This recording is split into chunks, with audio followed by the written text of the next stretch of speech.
Hello, everybody. Welcome to Daily News Simplified, an answer to what, why, and how of newspaper reading. Today, we shall be analyzing the Hindu newspaper dated 7th of March 2019 of the New Delhi edition. The topics to be discussed today has been presented on your screen. Timestamping for the same has been provided in the description box below. Let us begin our today's discussion. Now, the first article appears on page number 9. The title of the article is A Strange Paradox for the Indian Woman. This particular article shall be important from the perspective of GS Paper 1, Indian Society, under the subsection Role of Women and Women's Organization. Before analyzing this particular article, let us first look into its background. As you all must be aware, we are focusing on bringing about faster, sustainable, and more inclusive growth.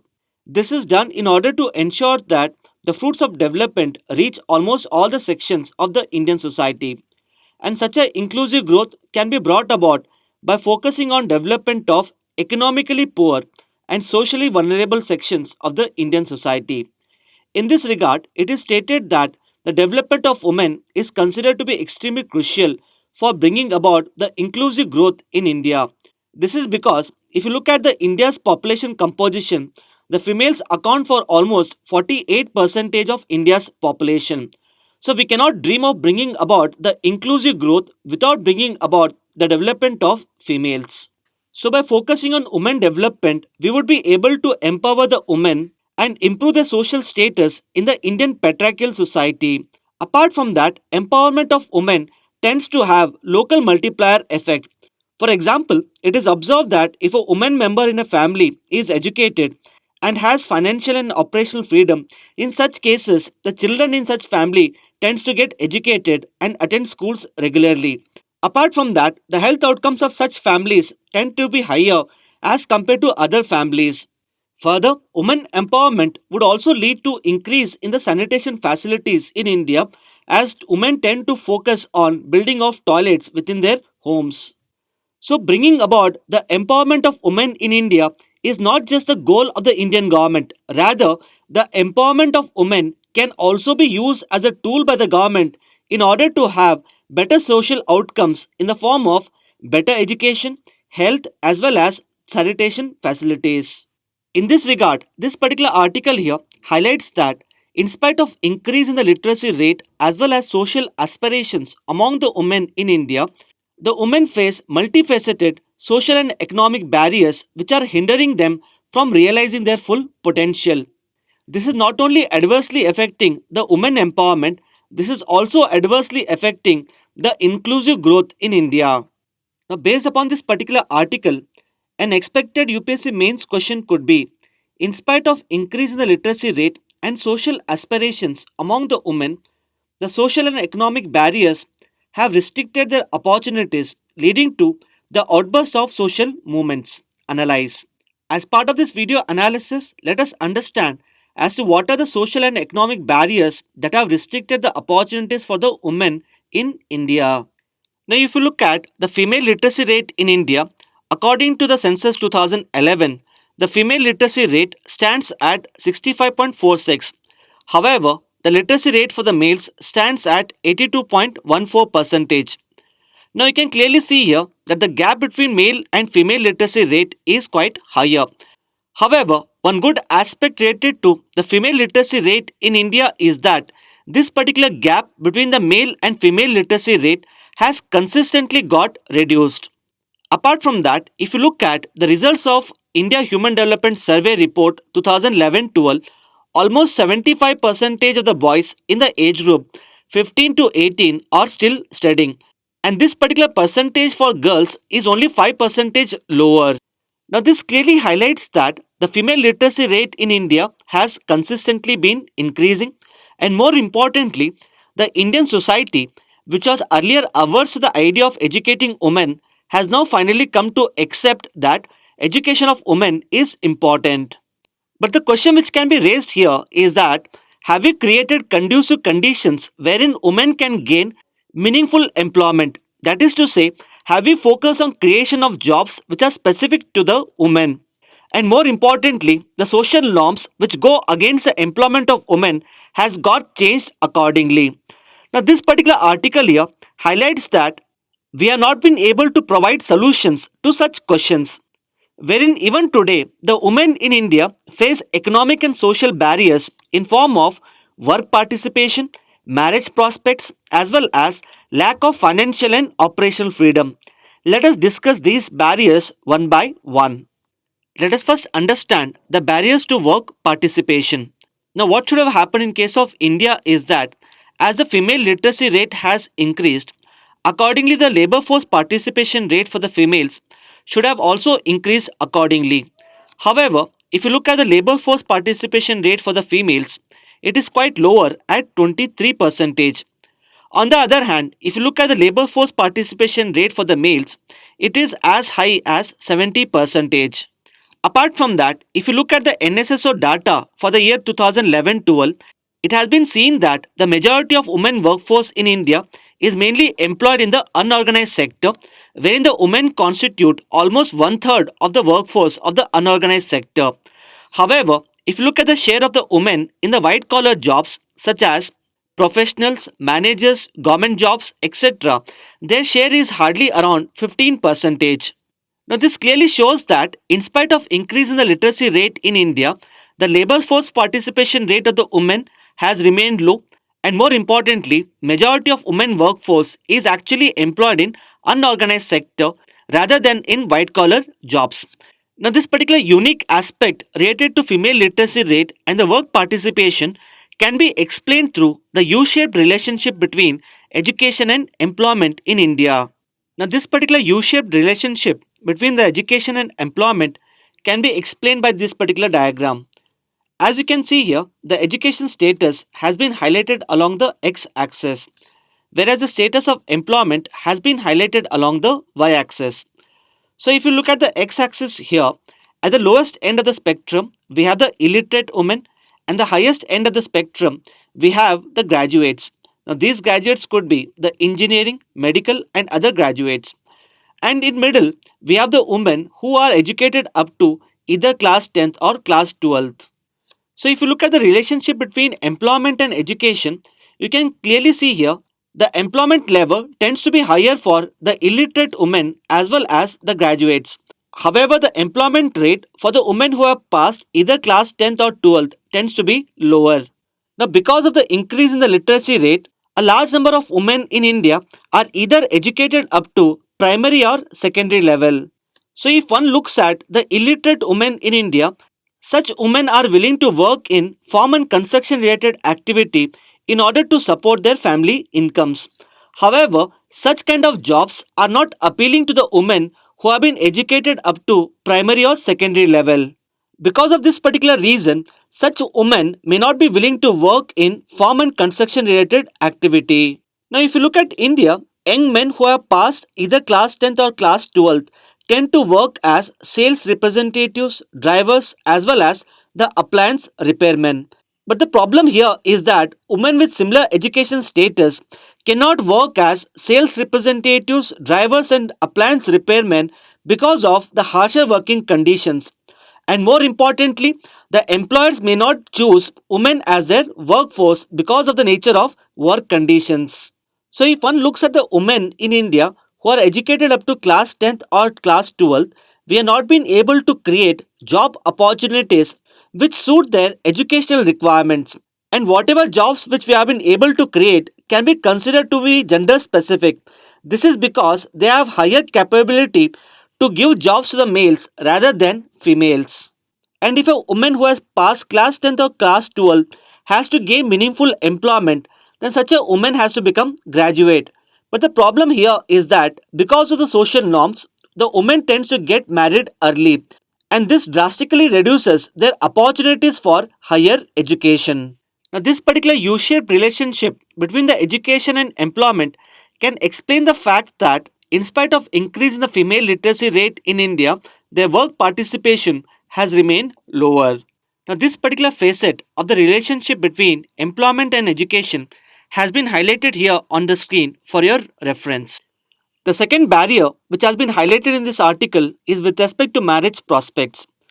Now, what should have happened in case of India is that as the female literacy rate has improved, the female should have got the higher marriage prospects.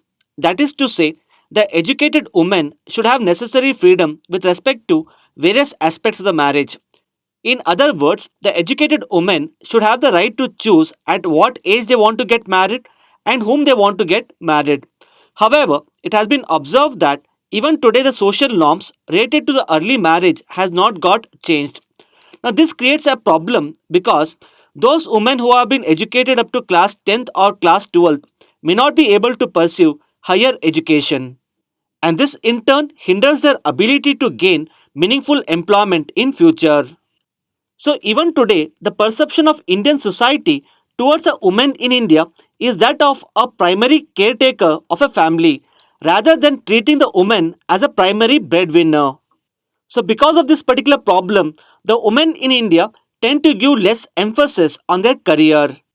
The second problem which has been highlighted in this article is that as the female literacy rate in India has improved, accordingly, the women should have married men whose educational status is higher than theirs. However, it has been observed that the women in India frequently marry men whose educational status is lower than them. So, this shows that the marriage in India is not solely guided by the educational status of the females. Rather, it is guided by other external factors such as the caste and the socio-economic status of the families. The third problem highlighted in this article is with respect to the lack of operational freedom. Now, as the literacy rate of the females has increased, accordingly, the women should have got the necessary autonomy with respect to the decisions which they take. However, according to National Family Health Survey report, this increase in the literacy rate has not translated into the greater say in the household decisions or the freedom of movement outside the homes. Now, this can be considered as a form of paradox of the Indian society wherein the parents are educating the girl child, however, they are not giving the necessary freedom to the girls. Now, this particular article here highlights that the economic and social barriers erected by the Indian society has led to frustration among the educated women in India. And such form of collective frustration among the women is culminating into the social movements. Now, this was evident in the recent Sabrimala movement, wherein the women in India have asserted their right to enter the temple. In this regard, the article concludes by saying that the political parties in India should have to take up the cause of the women, and more importantly, the political parties should not treat the women as an extension of their husbands and fathers.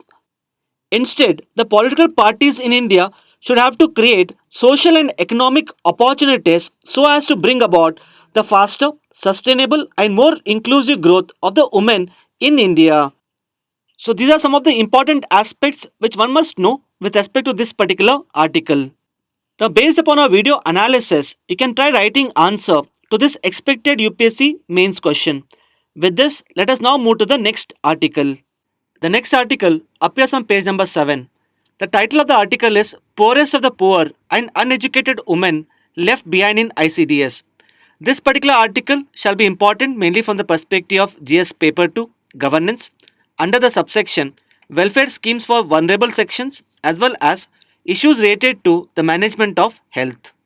Now, you all must be aware that the Government of India is implementing the Integrated Child Development Scheme in order to improve the health and nutritional status of children, pregnant mothers, as well as the lactating mothers. In this regard, recently a paper was published in the World Health Organization Bulletin. Now, this particular paper has compared and analyzed the coverage of ICDS scheme over a period of 10 years starting from 2005 to 2015. Now, this particular paper has highlighted that the poorest of the poor people in India have been left out of the ICDS, and more importantly, even the uneducated mothers who are in the most need of the ICDS services are also not able to get these services. Now, with respect to your upcoming prelims, you would be required to know mainly three things related to the ICDS. Firstly, what exactly is ICDS? Secondly, what are the services offered by ICDS? And lastly, the subschemes of ICDS.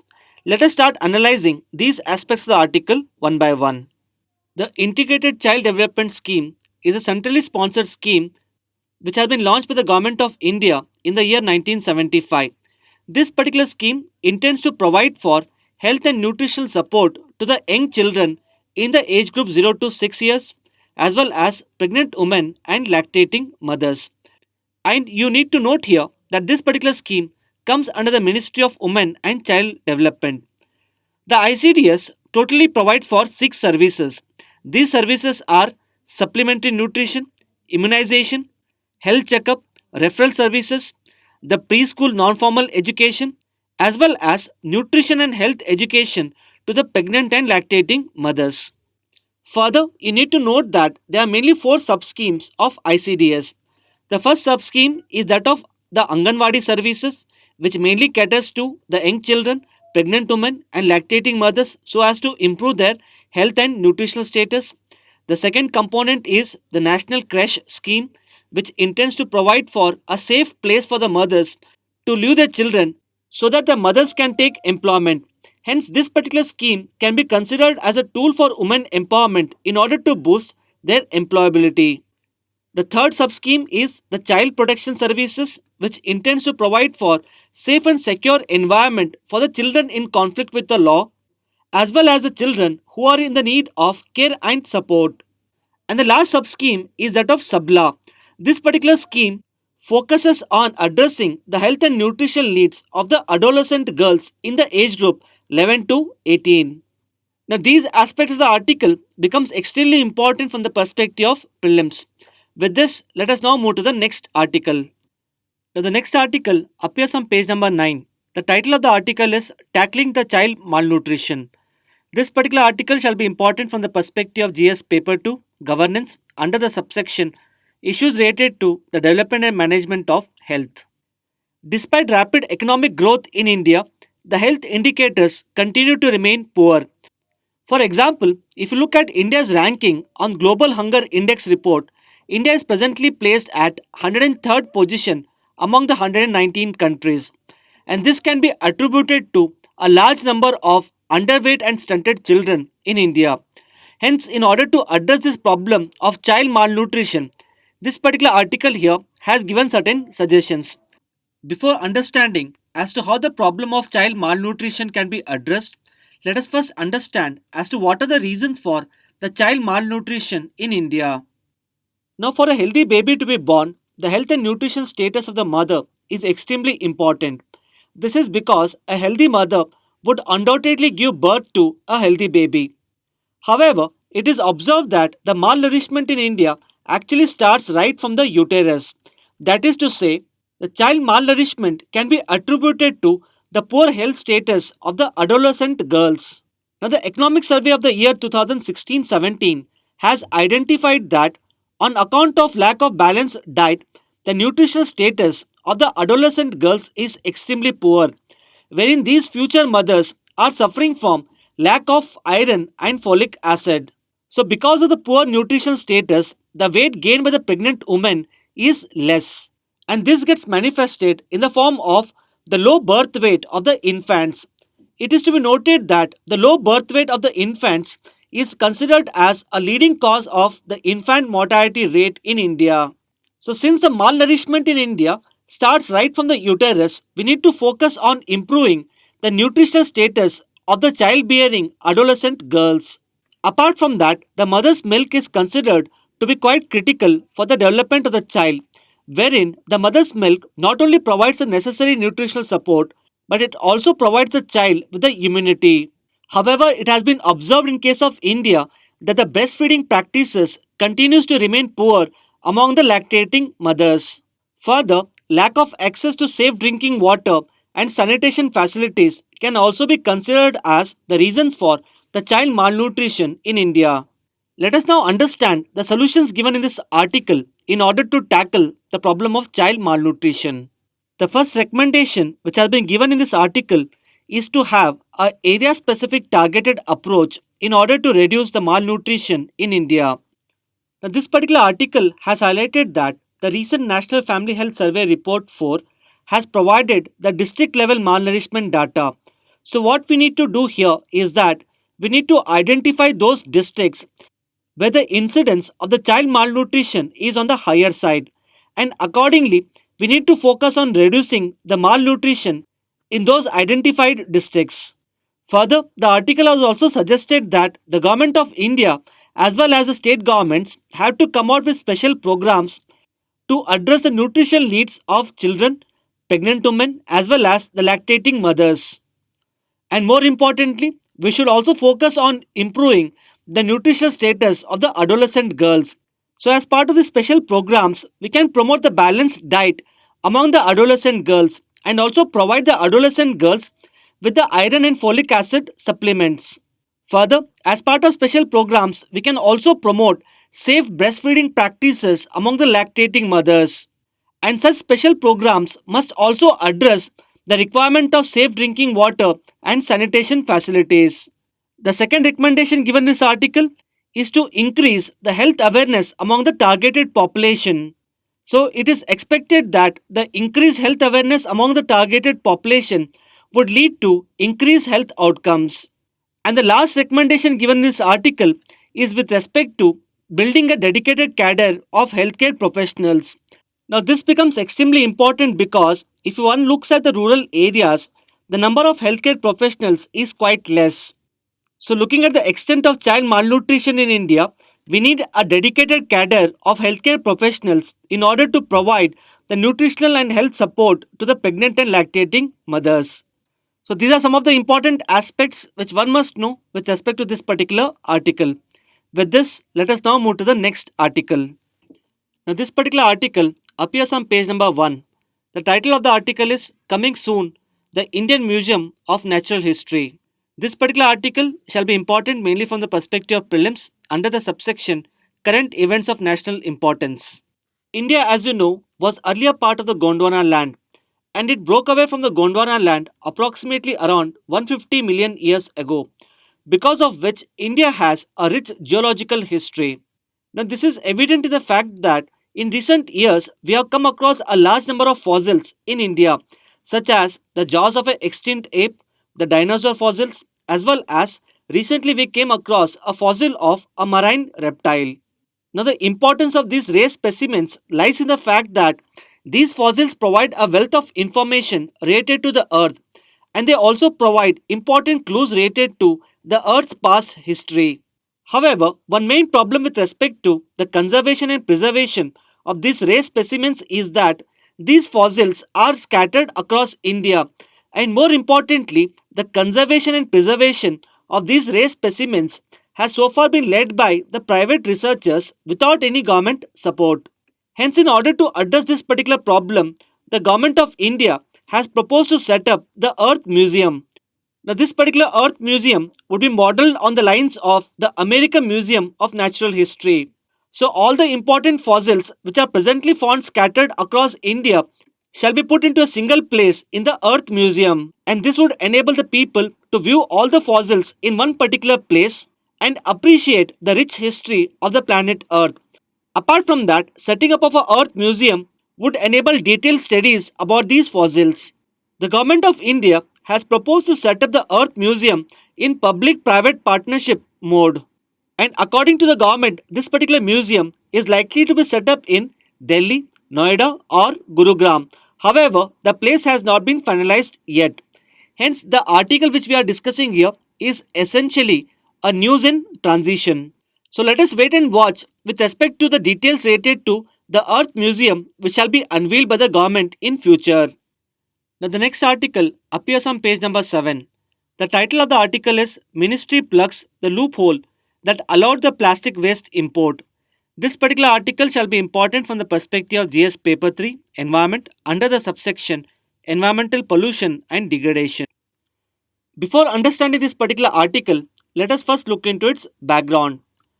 Earlier, the Indian companies used to import the plastic waste from other countries such as China, Italy, Japan, etc. Now, what essentially the Indian companies used to do was that they used to process this plastic waste and in turn sell the plastic in the domestic market. Hence, this particular provision of import of plastic waste was leading to the problem of the plastic pollution. And accordingly, in order to avoid the import of plastic waste, the government of India banned the import of plastic waste in the year 2015. However, the government provided an exception wherein it allowed the units which are located within special economic zones to import the plastic waste. That is to say, in the year 2015, the units which are located outside the SEZs were not allowed to import the plastic scrap. However, the units which are located within the SEZs were allowed to import the plastic scrap. Now, this particular article here has highlighted that the Ministry of Environment and Forest has now amended the Hazardous and Waste Management Rules 2019. And through this particular amendment, the Ministry of Environment and Forest has banned the import of plastic waste even by the units which are located within the special economic zones. So, because of this new amendment by the Ministry of Environment and Forest, the import of plastic waste into India has been completely been banned. So, these are some of the important aspects which one must know with respect to this particular article. With this, let us now move to the next article. The next article appears on page number 9. The title of the article is A Fight for the Forest. This particular article shall be important from the perspective of GS Paper 3, Environment, under the subsection Environmental Conservation. Now, you all must be aware the Supreme Court of India had issued the eviction orders against the Adivasis and forest dwellers whose rights under the Forest Rights Act were not recognized. However, later on February 28, the Supreme Court of India put a stay on its eviction orders. Now, this particular article here highlights that this particular stay put by the Supreme Court on its eviction orders is a step in right direction, and accordingly highlights that the eviction orders of the Supreme Court would have violated the principles of the wildlife conservation. Now, this article here suggests that the wildlife conservation in a country like India has to seek a balance between the needs of conservation and the need to protect the livelihood of the tribals. Which is to say, we have to ensure that the needs of conservation do not undermine the livelihood opportunities of the people living in the forest. And the wildlife conservation should be strongly rooted in the principle of social justice. That is to say, the wildlife conservation should not lead to the alienation of the marginalized sections of the Indian society. So, based upon this particular argument, the article highlights that the eviction order of the Supreme Court would have violated the principle of the social justice. That is to say, if the Supreme Court had not put a stay on the eviction orders, then it would have led to the alienation and the marginalization of the tribals. Secondly, the article highlights that if the Supreme Court had not put a stay on the eviction order, in such circumstances, it would have portrayed the wildlife conservation as a symbol of an oppressive state. And lastly, this particular article here has highlighted certain instances of the misuse of Forest Rights Act by the state government, wherein it has highlighted that in some of the circumstances wherein the Forest Rights Act were not recognized by the governments, under such circumstances the forested lands were in turn diverted for the industrial and infrastructure projects later on. So, if the Supreme Court of India had not put a stay on the eviction order, in such circumstances, these forested lands would have got diverted for the infrastructure projects later. Hence, accordingly, this particular article here has highlighted that the wildlife conservation has to seek a balance between the needs of conservation as well as the livelihood of the people living in the forest. It is to be noted here that the issue related to the Forest Rights Act has been comprehensively been covered in our DNS dated 3rd of March 2019 by Mangal sir. So I suggest you to go to this particular DNS in order to understand various facets of this particular issue. With this, let us now move to the next article. Now the next article appears on page number 9. The title of the article is Laying Down the Do's and Don'ts of Elections. Now this particular article basically discusses about various aspects of the Model Code of Conduct, such as what exactly is Model Code of Conduct, when was the Model Code of Conduct introduced, when is the code enforced, and what restrictions does the Model Code of Conduct imposes. Now all these aspects related to the Model Code of Conduct have been comprehensively been covered in our DNS dated 31st of Jan 2019 by Navid sir.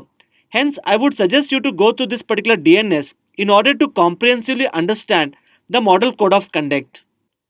Now, based upon our discussion, these 4 questions shall be a prelims question for the practice. Please pause this video and try to find answers to these 4 questions. We will be discussing the answer after 5 seconds.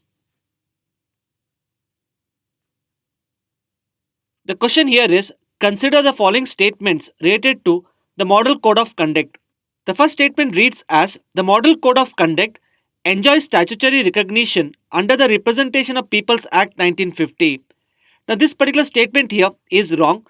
This is because the Model Code of Conduct does not enjoy the statutory recognition and it has been adopted by all the political parties through consensus. The second statement reads as, the Model Code of Conduct comes into force on the announcement of poll schedule. Now this particular statement here is correct. The third statement reads as, the incumbent government cannot announce new schemes or projects when the Model Code of Conduct is in force. Even this statement here is correct. So if you look at the options here, the correct answer to this particular question is B, that is 2 and 3 only. Now coming to the second question, the question here is, consider the following statements related to the Integrated Child Development Scheme. The first statement here is, it is a centrally sponsored scheme under the Ministry of Social Justice and Empowerment.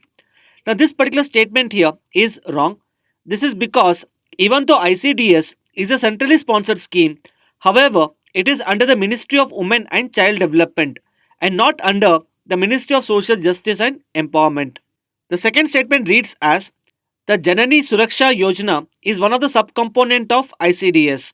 It is to be noted here that Janani Suraksha Yojana is a conditional cash transfer scheme for the eligible pregnant women. This particular scheme is a component of the National Health Mission and it is implemented by the Ministry of Health and Family Welfare. Hence, this particular statement here is wrong. So looking at the options here, the correct answer to this particular question is D, that is neither 1 nor 2. Now coming to the third question, the question here is, which among the following rights are vested with the tribals under the Forest Rights Act 2006? The first option is the right to collect minor forest produce, which is correct. The second option is community rights over the common property resource. Even this option is correct. And the third option is right of rehabilitation in case of forced eviction. Even this particular right has been given to the tribals under the FRA Act. Hence, if you look at the options, the correct answer to this question is D. Now coming to the fourth question, the fourth question here is, consider the following statements related to the National Family Health Survey. The first statement here is, the National Family Health Survey is carried out by NSSO every year. Now this particular option here is wrong. This is because the National Family Health Survey is carried out by an organization known as the International Institute of Population Sciences located at Mumbai. And this survey is carried out under the leadership of the Ministry of Health and Family Welfare. The second statement reads as, the NFHS was carried out for the first time in the year 2018-19. Now even this particular statement here is wrong. This is because for the first time the National Family Health Survey was conducted in the year 1992-93 and so far 4 National Family Health Survey have been conducted, the latest being the survey conducted in the year 2015-16. Hence both the statements here are wrong. So looking at the options here, the correct answer to this particular question is D. With this, we have come to end of today's discussion. Now let us look at the question for the day.